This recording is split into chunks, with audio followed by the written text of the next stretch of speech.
Жоқ деп айтпа, болмай жатыр, боп қалады. Қазір болмай тұр деп айтыңдар. Жоқ деген сөзге ауыздарын үйретпеңдер. Ауыздан шыққан әр сөз тілек, жоқ десең жоғаласың деген.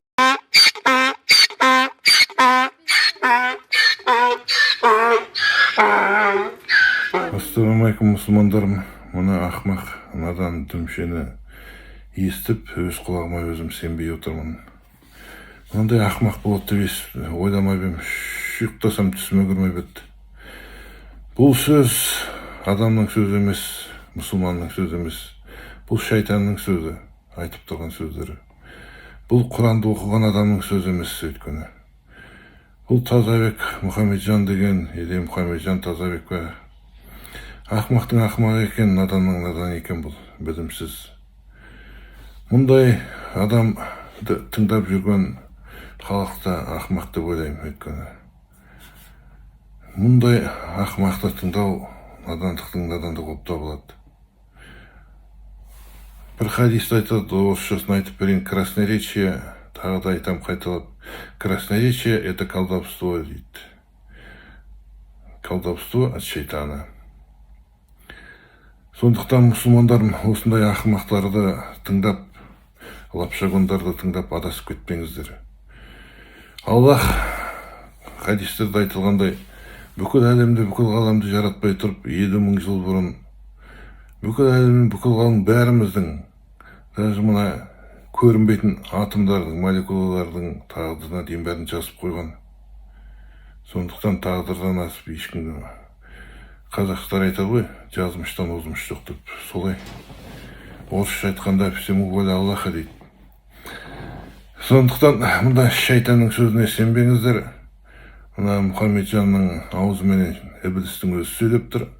Мына Құранды аяттарын тыңдап көріңіздер. Дәлел ретінде қазақша аудармалардың бәрі қате, дұрыс аудармалықтан мен сіздерге орысшасын оқып берейін. Скажи, я не властен принести себе пользу или причинить себе вред, если того не пожелает Аллах. 7-й сүренің 188 аяты. Қазақша аударғанда, мен өзіме не жақсылық, не жамандық жасай алмаймын, егер Аллах соны қаламаса, дейді. 2-ші аят. Скажи, нас постигнет только то, что предписано Аллахом. Көрдіңіздер ма? 9-ші сүренің 50-ші аяты. Бізді Аллах тағдырымызға не жазса, бізбен дейді, сол ғана болады, дейді. Тағы бір аятты оқып берейін, 57-ші сүренің 22-ші 23-ші аяты. Бұл аятты мына дүмше ғалымдардың өздері білмейді. Оқиды да механистки өте шығады. Оның маңызын түсінбейді. Ал тыңдап көріңіздер. Любое несчастье, которое происходит на земле и с вами самими, записано в Писании еще до того, как мы сотворили его. Көрдіңіздер ме? Кез келген сіздермен болатын жамандық, дейді.